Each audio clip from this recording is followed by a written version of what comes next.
Over 6 million men in the U.S. experience depression each year.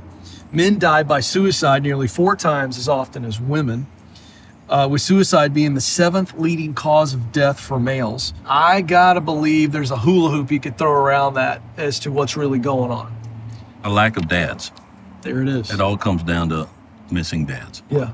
And so they don't have an idea what a man. So this is just me. Go for it. I don't know what I'm talking about. Yeah, this you do. is just what I see. This is Let just it me. rip. We have two problems Okay. in this country with the male issue. Yeah. Number one is we have a history of war. Yes. And so those fathers, young fathers, who were not right out killed in battle, come back, and especially if you go back World War I, World War II, the Korean War, the Vietnam War, Yep. they come back and they bottle everything up, Yep. okay? And they're just, not all of them, okay, some adjusted back fine, but I know a host of them that didn't. And, you know, a lot of times they are afraid to open up to the family because they're afraid of the demons they're going to escape because they've got them locked behind, because they were never dealt with from what they saw and what they did and what was done to them in war. So they weren't good dads. Not on them. I'm not blaming them. Yep. Okay? So World War II, you know, you've got these dads that come back and they've got boys, and all of a sudden dad appears. You know, he wasn't there. Yeah. And dad's got his own scars. Yeah. You know, and so what can dad do? He can't be the emotional structure that his family needs, but he can go to work and work 60 hours a week and make sure they've got a house. Right. And they can go to Disneyland every year, you know, and they've got the station wagon, Woody wagon. He can pay for that stuff. Yeah. He's gone, but it's not his fault. Yeah. Okay. And so Junior grows up and gets sent off to Korea. So that generation cycle just goes on. And he comes back. So he's the son of a wounded dad who comes back a wounded dad who's got a son of his own who grows up and goes to Vietnam. And so we have a cycle of broken dads who raised broken dads. And then we have, oh heck, I don't care what they're going to do to me. Then we got feminism. Yeah. Okay.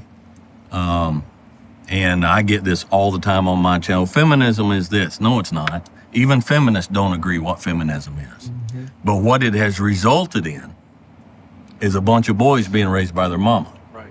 Now, that's not letting the rotten dads off the hook, because there's a lot of rotten dads. All right. But the situation is what the situation is. Right. We have feminism, and we have a historical, nonstop culture of war in this country that has destroyed dads. Right. And the ones that it didn't kill outright, it just messed them up inside. So they were not as balanced and as calm and as solid as, you know, my grandfather, my great grandfather was. So can I extrapolate from that we've got a bunch of weak men?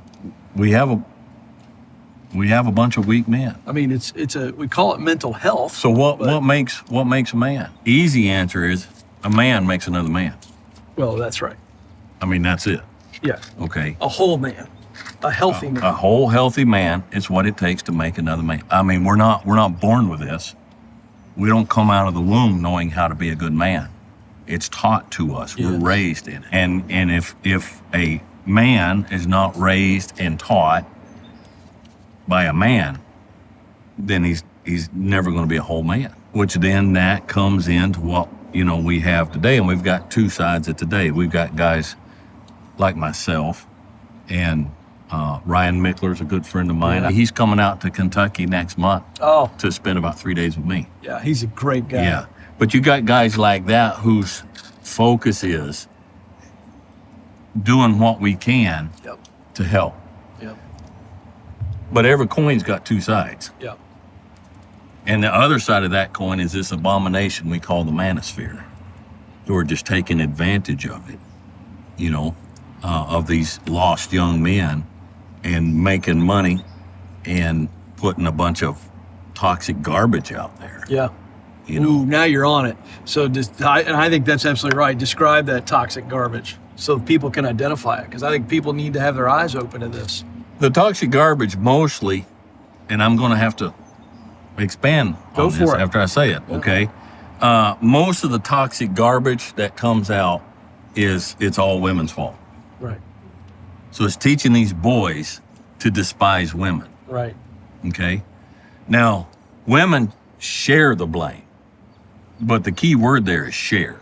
Feminism today was caused by men who dropped the ball. That's right. Back all the way back when feminism started, women had enough.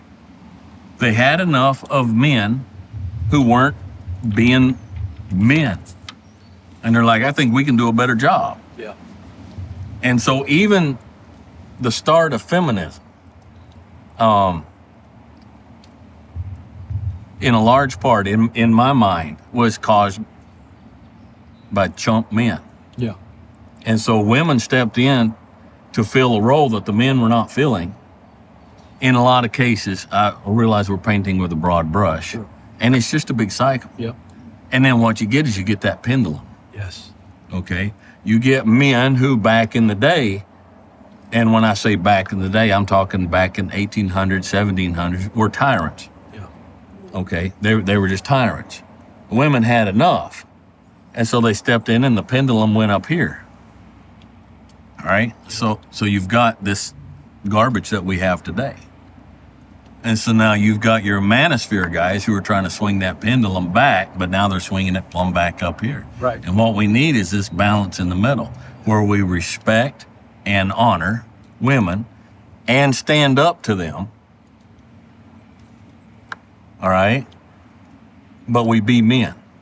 We don't place everything in the blame in the feet of women, Right. but we don't abdicate our position either. Right. And so there's that balance, and everybody in their place and in their life, they have to find that balance for themselves. Yeah. Okay, you can't, everybody doesn't color the same coloring book. That's right. All right. Yeah. And there is a complete gross abuse today by women of what women started, the original feminist movement. Okay.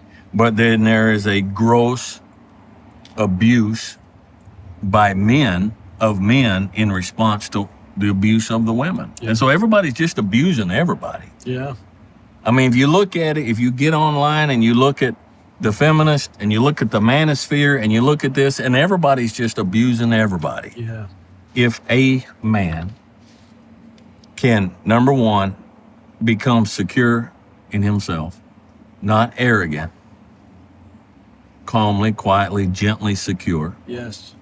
and reach out and start helping a young man here and helping a young man, I don't think we can put all this in balance again. It's not going to happen. Right. Okay, but I'm not out here. I'm just right here. Right. Here's my sphere, and I think I can help put this back in balance. Yes. And if I help put my little sphere back in balance, and you help put your little sphere back in balance, and on around, it grows. Yeah. Okay, it grows. But it's only going to be when men find the balance. You've got to find the grace to deal with women who've been led astray, women who've been done wrong by other men.